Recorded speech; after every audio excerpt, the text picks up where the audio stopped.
Which choice completes the text with the most logical transition?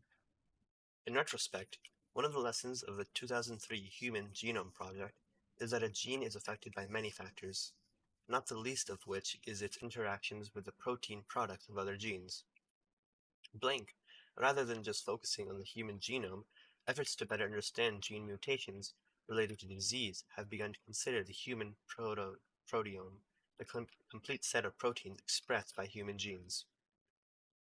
So option A says, in other words, this is incorrect because in other words emphasize a restatement of what was said before, or paraphrasing what was said before.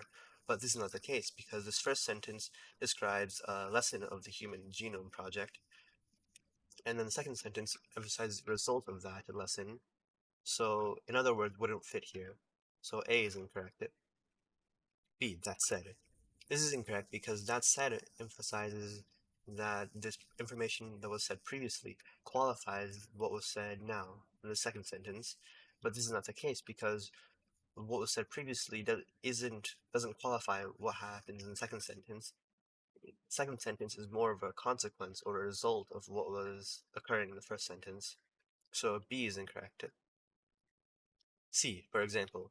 This is incorrect because, for example, emphasizes that the information in the second sentence is an example of what was said earlier, but this is clearly not the case.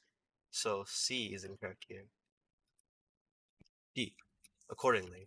This is the correct answer because accordingly emphasizes that the second sentence is a consequence or a result of what was said in the first sentence because the first sentence describes how the Human Genome Project taught a lesson, which is that a gene is affected by many factors, which is the interaction between protein products of other genes.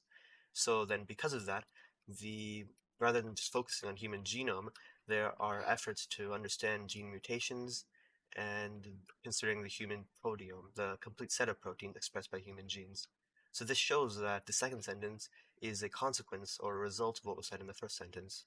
So D is the correct answer.